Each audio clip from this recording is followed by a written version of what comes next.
Bom, vamos lá então. Aula 7, eu acho, né, de teoria clássica de campos. Eu acabei ficando um tempo fora aí. Eu tive 2 semanas que não foram nem um pouco produtivas, mas enfim. A gente vai falar hoje da equação de Euler-Lagrange para campos clássicos, né? E na última aula, que foi a gente pegando aquele caso, né, da corda discreta e tudo mais, e depois transformando para uma corda contínua, tomando o limite lá, a gente chegou, né, a gente foi apresentado aqui pra gente a densidade lagrangiana, né, que é esse L cursivo, e ela é dada por essa expressão, né, 1/2 de ρ φ ponto quadrado menos t sobre 2 d-ρ de φ d-ρ de x ao quadrado igual a L. Vamos relembrar só o que são essas coisas? O ρ é a nossa densidade, né? O φ é o campo, que agora depende de x e t, né? Antes ele era só o x, agora ele é o campo, que depende de x e t, que na verdade no nosso caso lá da corda discreta, era o y, né? A posição lá e tudo mais. Então, agora ele passou a ser um campo, quando a gente tomou o limite. O t é a tração e aqui a gente tem a densidade, a gente tem a derivada do campo em relação a x, né? Que eu não sei se eu já cheguei a introduzir a notação, mas a minha notação, para não ter que ficar escrevendo d-ρ de φ, d-ρ de x toda hora, eu vou simplesmente chamar esse cara de φx. Φ índice x, tá? Ou seja, esse cara aqui na minha notação vai ser φ índice x. Eu não lembro se eu já apresentei isso na outra aula ou não, tá? Mas enfim. Bom, então hoje a gente vai falar da equação de Euler-Lagrange, né? A famosa, só que para campos clássicos. O que muda? A gente vai ver, na verdade, o que vai mudar. Então, o mesmo processo que a gente fez para a partícula lá, vai ser, né, com o princípio da minimação, todas aquelas contas que a gente fez na aula 4, eu acho, se eu não estou enganado, a gente vai fazer aqui também. Não vai mudar nada, vai ser a mesma coisa.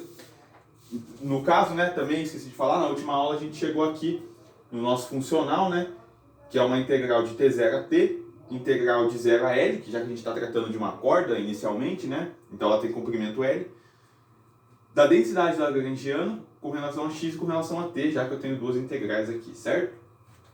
Então, bom, vamos começar o processo que a gente já fez, né? Eu poderia pular isso daqui, você poderia fazer sozinho, mas eu vou fazer aqui, né, pra gente ir encaminhando passo a passo. Então, bom, para pequenas variações, eu tenho que ΔS, ou seja, a minha ação, né, a variação da minha ação tem que ser zero. Isso significa que a integral de t0 a t, de 0 a L, de ΔL dx dt tem que ser zero, né? É o que está ali, na verdade.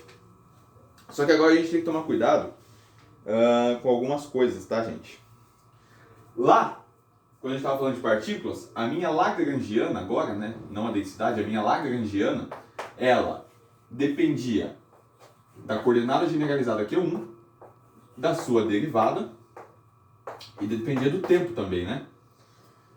Aqui, nesse nosso caso, a densidade lagrangiana vai ter muito mais dependências, né? Então a gente tem que tomar cuidado com essas dependências na hora de derivar. Por quê? Porque aqui a densidade lagrangiana ela vai depender, olha só, do campo, né? Eu vou começar ela vai depender do campo, da derivada do campo, φ ponto, ela vai depender da derivada do campo com relação à coordenada, que eu vou já usar a notação φx, ela pode depender de x, né, e de t. Então, olha só quantas dependências a mais a gente tem, né? A gente tem a dependência do campo, a derivada temporal do campo, da derivada espacial do campo, né, que é com relação a x, ela pode depender de x e depende de t, né? Então, bom, se a gente faz o mesmo processo, portanto, que a gente fez já, então o meu φ passa a ser um φ', que vai ser o quê? Quem que é o meu φ'? É o φ, né, é o campo antigo, mais um elemento infinitesimal xi, vezes uma função eta, por exemplo. E a gente pode simplesmente falar que isso daqui, que φ', né, é φ mais ΔΦ. Tudo isso aqui que a gente já fez. a mesma coisa a gente vai fazer para todos aqueles elementos ali, né? Então, desculpa, esse cara é o ΔΦ, né? O φ' é um ΔΦ. Isso aqui é ΔΦ, né? ΔΦ. Opa! E aí todos os elementos a gente vai estar fazendo isso. Então, olha só. A gente vai abrir de novo, né? A nossa Lagrangiana. Deixa eu pegar aqui para não me perder. Então, olha só. ΔL, que é o que está aqui, né? A gente tem que saber. Então, a gente vai abrir esse cara. Tudo que a gente já fez, né? Como eu disse, a gente já fez tudo isso. ΔL vai ser, vamos lá. Derivar em relação aqui a esse primeiro termo aqui. Então, vai ficar derivada da densidade lagrangiana com relação a φ, ΔΦ. Mais, em relação ao segundo termo, derivada da densidade lagrangiana com relação a φ ponto, ΔΦ ponto. Vamos lá, que tem um caminhão aqui. Mais, derivada da densidade lagrangiana com relação à derivada do campo em relação à coordenada, né? Para não ter que escrever tudo isso, eu vou usar a notação de novo, φx, né? Então, ΔΦx, ΔΦx, tá bom? Para não ter que ficar escrevendo tudo aquilo. E aí, já usando nessa notação, lembrando que φ, vou colocar aqui em cima, é uma função tanto de x quanto de t, por isso eu tenho que tomar a derivada parcial, tá? E aí...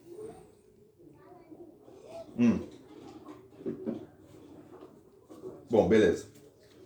Aí aqui o que a gente vai fazer é o seguinte, eu vou explicitar as derivadas temporais e espaciais. Então, o meu ΔL, no caso,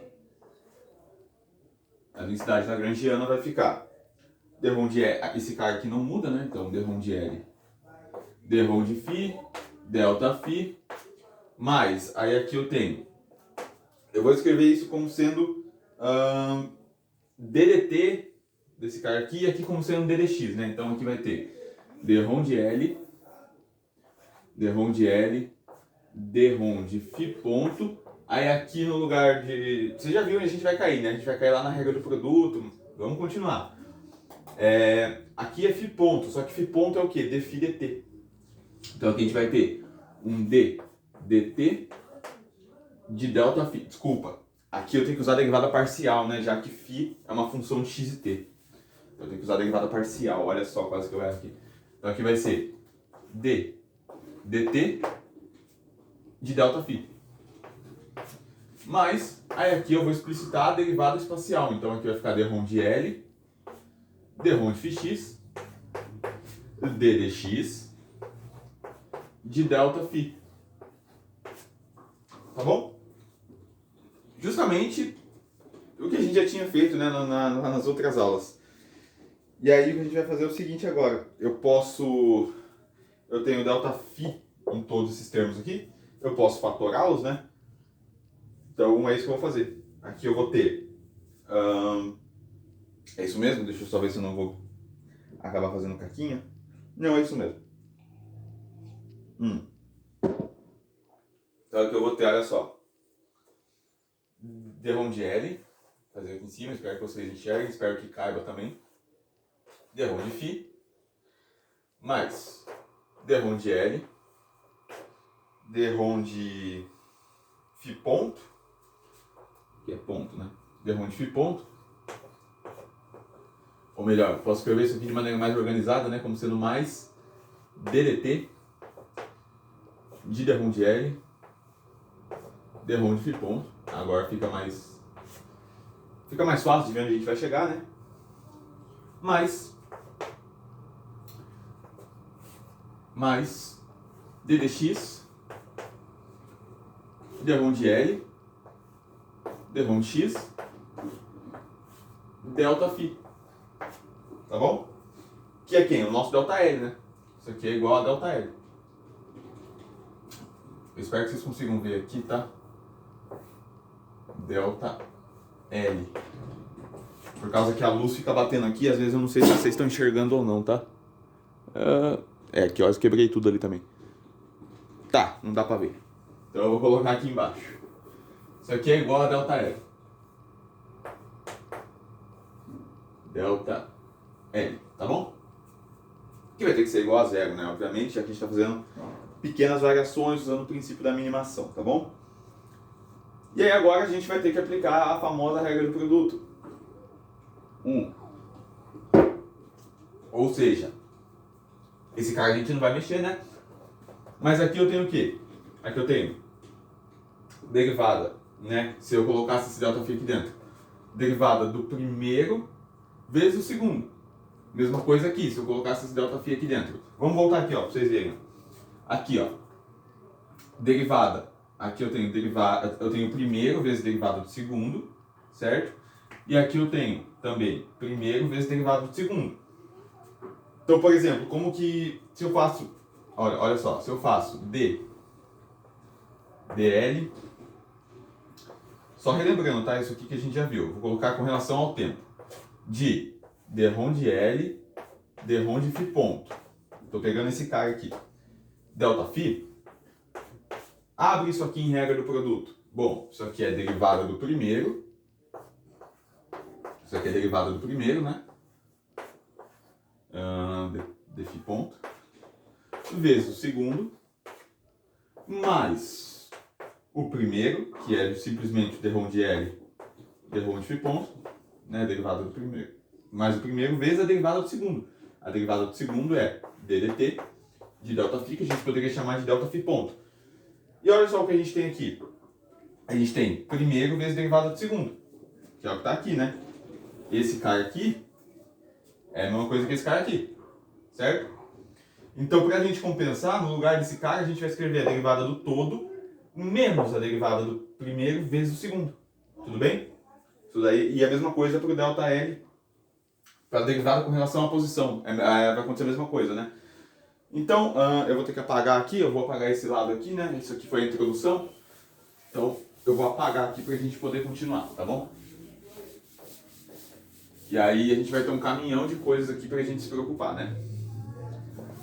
E, na verdade, a gente vai eliminar a maioria deles, né? Então, vamos lá, deixa eu separar aqui. Será que isso aqui vai dar espaço? Vai ter que dar. Deixa eu separar aqui. Vamos lá, como que vai ficar esta expressão daqui de cima? Bom, o dρ de, eu vou colocar aqui, né, ΔL, ΔL vai ficar igual.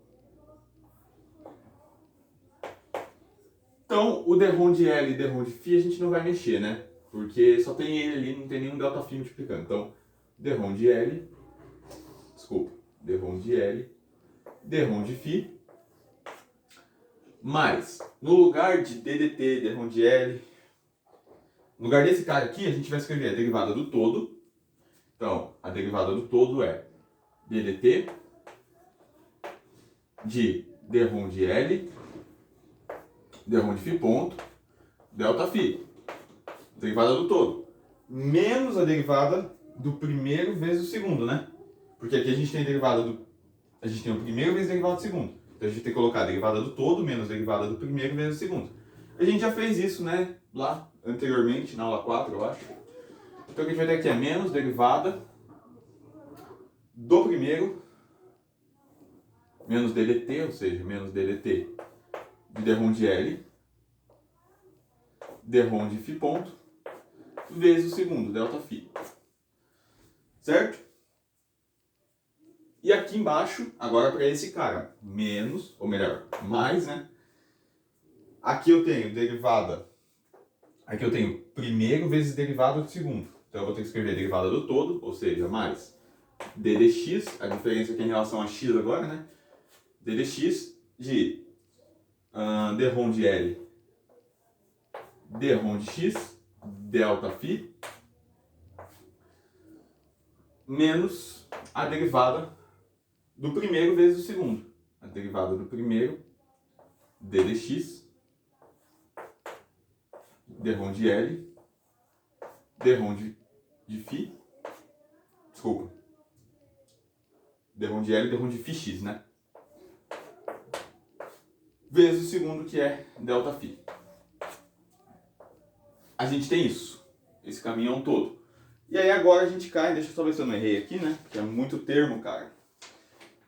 Vamos lá então, derrom de L, derrom de φ. Certo? Aqui, né, já que eu introduzi o ΔΦ ali, eu tinha fatorado o ΔΦ, eu tenho que colocar o ΔΦ aqui também. Aqui também tem o ΔΦ. Agora sim. Mas tá, DDT, derrom de L, derrom de φ ponto. Aqui tem um ponto, né? Eu me esqueci disso. Aqui também, né? Menos derivada do primeiro, exatamente, tá certo. Só esqueci do ponto ali, né? Mais ddx, aqui também tá certo. Derrom de L, derrom de φx. Derrom de φx aqui, eu coloquei derrom de x. Me perdoem. Por isso que é sempre bom estar atento. Ali é φx, exatamente. Ok, eu acho que de resto tá certo, né? Menos dx de derrom de L, derrom de... tá certo, exato. Ok. E aí, bom, agora a gente tem que lembrar o quê? Lá da aula 4, né? Quem que é esse cara aqui, ó? A derivada do todo. São os termos de fronteira, né? São os termos de onde a gente sai e de onde a gente chega, né? Quando a gente faz a integração, por exemplo. Então esse cara aqui é zero. Na fronteira a gente sabe que ele é zero. Então, tanto esse cara aqui, ó, morre, quanto esse cara aqui morre. A gente tem apenas, ó, ΔL. Isso tudo pelo princípio da minimação, né? ΔL vai ficar sendo o quê? Derrom de L, derrom de φ, ΔΦ. Esse cara aqui já era, menos DDT, de derrom de L, derrom de φ, ponto, ΔΦ. Esse cara aqui também já era, menos, vou colocar o menos aqui embaixo, tá? dx, derrom de L, derrom de φx, ΔΦ. E aí a gente chega naquele negócio, né? Mas eu quero que essa variação dê zero para qualquer ΔX, né? Na fronteira a gente já sabe que ele dá zero. Agora, se eu quiser, durante toda a trajetória, fazer a pequena variação, não mudar no resultado, né? Se eu quiser que isso aqui continue dando zero, eu tenho que obrigar a ΔΦ ser igual a zero. Ou melhor, a ΔΦ não mudar o nosso ΔS. Né? Eu quero que ele seja zero durante toda a trajetória. E aí a gente cai em simplesmente tira esse cara daqui. Então, ΔL fica sendo derrom de L. Aí eu vou escrever ali em cima, porque aí a gente vai chegar na equação de Euler-Lagrange para campos, né? Campos clássicos. Que é... Posso escrever aqui, na verdade, né? Isso aqui, eu estou explicando rápido, tá? Porque a gente já fez isso. Não faz sentido eu explicar duas coisas mais de uma vez. Uma coisa mais de uma vez, né? Eu expliquei uma coisa, tá gravado lá. E agora eu vou estar explicando de novo. É como se fossem duas aulas iguais. Então, caso você tenha dúvida nisso aqui, volta naquela aula. Que a gente fez com bastante calma para a partícula. E aqui é a mesma coisa. A diferença é que a gente tem uma componente temporal aqui agora e uma derivada parcial. Só isso. Bom, então a gente chega na equação de Euler-Lagrange para campos clássicos. Deixa eu escrever aqui, ó.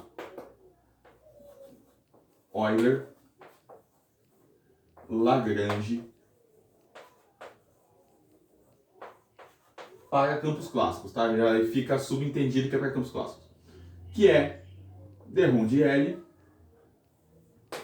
derrom de φ, menos DDT, derrom de L, derrom de φ, ponto, ΔΦ, menos ddx, derrom de L, derrom de φx. Desculpa, o ΔΦ sumiu, né? Tava copiando ali de cima, não faz sentido. Agora sim, menos ddx, derrom de L, derrom de φx. Isso aqui é igual a zero. E a gente tem a equação de Euler-Lagrange para campos clássicos em uma dimensão, né, obviamente. Isso aqui está valendo, eu estou derivando em relação a x. O campo poderia, a princípio, depender de x, y e z. Mas a gente vai fazer isso ainda, tá? Não nessa aula, obviamente. Nessa aula eu queria te mostrar a equação de Euler-Lagrange para campos clássicos. Então, essa equação aqui, ó, muito bonita. É esse caminhão de coisa que parece assustador, mas na verdade é bem simples o que está aqui. Bom, se eu falasse para você só dessa parte, isso aqui seria a equação de Euler-Lagrange, né? d rho de L, d rho de QI, menos ddt de d rho de L, d rho de QI, ponto. É a mesma coisa tá aqui. Isso aqui é a mesma parcela. Isso aqui a gente tem d rho de a derivada da derivada do campo, né? Da Lagrangiana em relação à derivada do campo, né? Aparece um termo a mais ali na equação de Euler-Lagrange para campos, que é justamente por causa desse φ, nosso campo depender de x e t, tá? Aparece esse termo. E a gente também está tomando a derivada do campo. Lembra que φx é derivada do campo em relação à coordenada x, né? Então tem uma dependência meio que complexa, digamos assim, aqui, né? Mas enfim. Dado isto, a gente volta para a última aula, que a gente chegou lá naquelas expressões, né? Vamos pegar a densidade lagrangiana e vamos ver o que a gente vai obter, poxa. Como que a gente obteve aquela expressão? Bom, inicialmente a gente usou a corda, né? Uma corda discreta como sendo um campo clássico. Lembra da definição de campo, né? Definido é um sistema físico com infinitos graus de liberdade definido no espaço.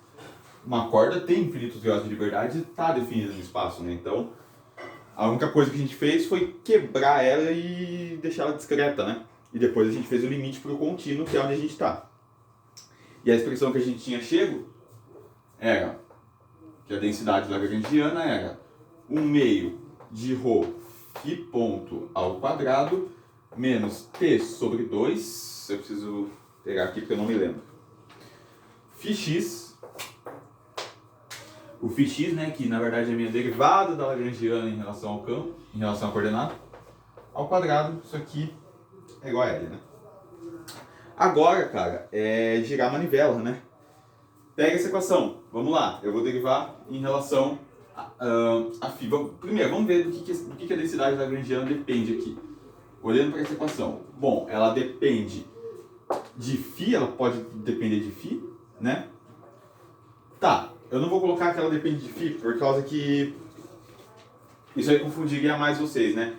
No começo eu falei, bom, olha só, cuidado com as dependências dela, né? Ela pode depender de φ, depende da derivada de φ em relação ao tempo e da derivada do φ em relação à coordenada. Só que você olha aqui, você não vê dependência em φ, você vê dependência em φ ponto e φx. São coisas diferentes, né? Essas coisas estão sendo derivadas. Então, no fundo, isso aqui depende de φ ponto, de φx, pode depender do tempo. Depende do tempo, né? Esse cara aqui tá sendo derivado. Tá legal? Então, bom, vamos lá. Vamos começar calculando esse cara aqui, ó. d rho de L, d rho de x, né? Então, o que a gente vai ter é o seguinte. Vamos lá. d rho de L. Vamos começar pelo mais fácil, na verdade, já que esse cara não depende de x, né? d rho de L. d rho de φ. Desculpa, esse cara não depende de φ. d rho de L e d rho de φ, então, é zero, né? Obviamente. A gente já sabe o que isso aqui está associado. Agora vamos pegar d rho de L e d rho de φ ponto. Vamos derivar em relação a φ ponto. Bom, d rho de L com relação a φ ponto vai ser o quê? Bom, quem que depende de φ ponto? Esse cara, né? Esse 2 cai, mata aqui, a gente tem ρ φ ponto, né? Ρ φ ponto. Em relação aqui, derivei em relação a φ, agora vou derivar em relação d rho de L, vou derivar em relação a x. Quem que depende ou melhor, de φx, né? Derivando em relação a φx. Que é esse cara aqui, né? d rho de L, d rho de φx. Cai esse cara aqui, né? Então fica t sobre 2, só que o 2 que está aqui também mata, então fica t φx. t φx. Desculpem o barulho aí se estiver muito alto, tá? No áudio sai mais alto do que eu imagino, então peço desculpas desde já. Bom, derivei em relação a φx. Esse 2 caiu, ficou tφx. Só que aqui eu tenho uma derivada em relação a x desse cara. Então, derivada em relação a x de dρ de L, dρ de φx, é a mesma coisa que fazer a derivada com relação a x. Quem é dρ de L, dρ de φx? É tx. tφx, né? tφx. E aí, se eu estou querendo derivar em relação a x, esse cara é da tφxx. Eu estou representando φxx com uma derivada segunda do campo φ em relação à coordenada x, tá? Então, só para que fique claro, né? Para que vocês não se confundam, minha anotação é φxx é a derivada segunda do campo com relação a x, tá? E aí, o que acontece? A gente tem, então, isso aqui é igual a zero, né? Não tem mais... aqui, ok. Esqueci, quase estava esquecendo, ó. Aqui eu tenho dρ de L, dρ de φ, como fala na equação. Aí eu tenho que tomar a derivada temporal disso. Quem que é? Derivada temporal de dρ de L, dρ de φ ponto. Só que dρ de L, dρ de φ ponto, a gente viu que é φ, a gente viu que é ρ φ ponto. Então, isso aqui é a mesma coisa que eu fazer ddt de ρ φ ponto, que vai ficar ρ φ dois pontos. Derivada segunda do campo com relação ao tempo. Aí, meus queridos, acabou, né? Porque esse cara aqui deu zero. Esse cara a gente já tem. Esse cara a gente já tem. Bom, o que a gente tem então, deixa eu apagar aqui. O que a gente tem então é... pega aqui esses dois caras aqui. A gente tem ρ φ dois pontos menos t φ x igual a zero. Aí você fala, tá, mas e aí? Bom, isso aqui vai ficar mais familiar para vocês agora. Olha só, vamos abrir isso aqui. Bom, isso aqui é ρ. Em vez de escrever nessa notação, vamos escrever certo aqui, ó. d2 φ dt2 menos t d2 φ dx2 igual a zero. Passa esse cara para lá, né? Ou melhor, soma esse termo aqui dos dois lados. Φ, ρ, desculpa. ρ d2φ dt2 é igual a t, não precisa do parênteses não, d2φ dx2. Bom, posso passar dividindo o meu t ou o meu ρ, tanto faz. Eu vou passar o ρ dividindo. Então, a gente tem d2φ dt2 é igual a t sobre ρ d2φ dx2. Essa equação aqui é familiar para vocês? É a equação da onda, cara. É a equação da onda, né? Olha só. Como a matemática, né, leva a gente para um lugar que a gente já conhece. Tudo isso daqui, né, usando o princípio da minimação, a gente chegou naturalmente na equação da onda. E a gente está falando de corda, pô, nada mais justo do que a gente chegar na equação da onda, né, usando o princípio da minimação. E quem que é esse t sobre ρ? Bom, t sobre ρ é a densidade. É a densidade não, é a velocidade da onda. Você fala, não acredito, pô. Tá aqui na tua frente. Se quiser fazer análise dimensional, lembre que o T, tração, é força, né, Newton. E esse ρ aqui, cuidado para não usar metro cúbico, que ele é densidade linear. Então ele é metro, né? A gente está falando de uma corda, né? Então, eu vou até fazer análise dimensional aqui com vocês. Só para deixar mais claro, eu vou colocar já aqui que isso aqui é d2φ dt2. Isso aqui é igual a v quadrado. Isso aqui é v ou é v quadrado? Isso aqui é igual a v quadrado de d2 φ dx2, né? No caso, né, a gente fala, não é para aparecer 1 sobre v, é por causa que a parte, né, espacial, né, tá desse lado aqui. Se eu tivesse se eu pegasse a tração, desculpa, e passasse a dividir, a gente ia ter 1 sobre v quadrado, né? Que é aquelas equações que você vê, por exemplo, né, que é aquele caso da equação da onda tá derivada segunda de sei lá o que com relação a x é igual a 1 sobre v quadrado de dt quadrado, né? É isso aí que a gente vê, que é o que tá ali, né? Bom, o que eu falei que ia fazer? Eu falei que ia fazer análise dimensional com vocês, né? Bom, vamos lá fazer análise dimensional com vocês, olha só. Tração é Newton. Newton é força, né? Então é massa vezes aceleração, que é quilograma. Vamos colocar aqui, ó. Quilograma metro por segundo ao quadrado, que eu vou colocar ms a menos 2. Isso aqui é força, né? Massa vezes aceleração, metro por segundo ao quadrado, dividido aqui por metro. Por metro. Lembrando que esse cara tem que dar velocidade ao quadrado, né? Tem que dar quadrado de velocidade. Eu poderia até colocar... Desculpa, poderia até fazer isso assim, ó. Eu precisava de mais espaço na realidade. Deixa eu apagar alguma coisa aqui, ó. Eu vou apagar aqui, ó, no canto que a gente já nem tá mais usando. Só fazer análise dimensional com vocês. Porque é sempre importante isso, tá, gente? Sempre que vocês chegam num resultado, faça a análise dimensional, tá bom? Até para vocês verem se faz sentido aquilo que a equação está dizendo, né? Então vamos lá. V quadrado é a tração sobre ρ. Então, quem que é T? Vamos analisar aqui o nosso T. É Newton. Newton é massa vezes a aceleração, né? A aceleração é metro por segundo ao quadrado, ou seja, ms a menos 2. Eu vou colocar m sobre s quadrado mesmo, tá bom? Isso é tração. E aqui o ρ a gente tem simplesmente metro, né? Quilograma por metro, desculpa. Que é a nossa densidade linear, né? Quilograma por metro. E aí, se você faz, né, v quadrado igual a... Vamos lá, tração é quilograma metro por segundo ao quadrado sobre quilograma por metro.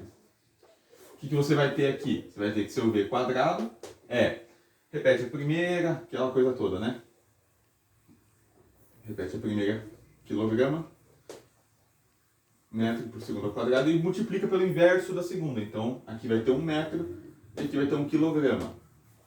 Tchau para o quilograma, a gente tem que ver quadrado é metro quadrado por segundo quadrado. Se você extrai a raiz dos dois lados, você tem v metro por segundo. Então, isso aqui é realmente a velocidade da onda. E acabou, porque a gente estava tentando calcular justamente o que o princípio da minimação ia dar, né, quando a gente fazia a corda ser um campo, né? Se a gente passa com a corda ser um campo clássico, né, com infinitos graus de liberdade definido no espaço, tudo aquilo que a gente seguiu, a gente chega naturalmente na equação da onda. A gente não fez nada demais, né?